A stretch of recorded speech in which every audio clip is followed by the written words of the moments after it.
Қалада тұрамыз. Жазда ауылдағы саяжайымызда боламыз. Ауылдағы үйімізге көптен бері бармағандықтан ауламызға шөп өсіп кетіпті.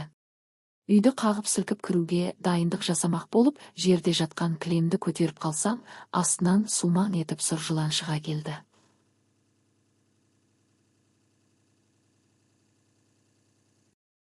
Қатты қорыққаным сонша үнім шықпай қалды. Денем мұздап кетті.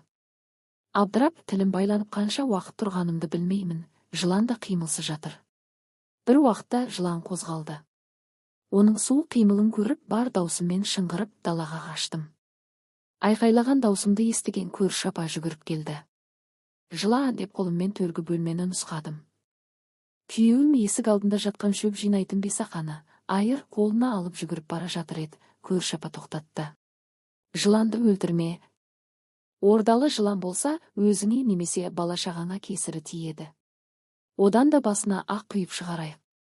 Баяғыда апа-әжелеріміз жыланның басына ақ құйып шығарса, ол қайтадан үйге кірмейді деп айтатын еді деді. Содан соң үйіне жүгіріп барып бір кесе сүт алып келді. Сөйтіп жыланның басына құйып еді, жылан жылыстап далаға шығып кетті. Көрші апаның айтуынша, бұл Мұхаммед пайғамбарымыздың өсиеті екен. Пайғамбарымыз жыланмен үмбетін басына ақ құйып қуат деп серттескен екен. Бұны көрші апа айтып берді. Пайғамбар мен Әбубәкір үңгірде 3 күн отырыпты. Пайғамбарға жылан шаян зиян қылмасын деп үстіндегі киімін парша-парша жыртып, тесіктерді бітеп қойыпты. Бірақ бір қуысты бітеуге киім жетпей қалады. Оған жалаңаш аяғын соғып бітепті. Таң ата іннің түбінен бір жылан Сыдықтың аяғын шағып алыпты.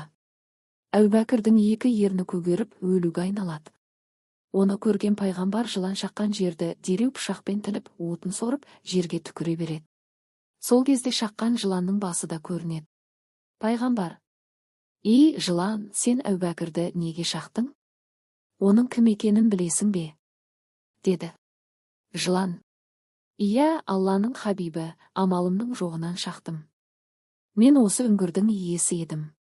Сені күтіп жатқаныма неше мың жыл болды, білесің бе?» деді.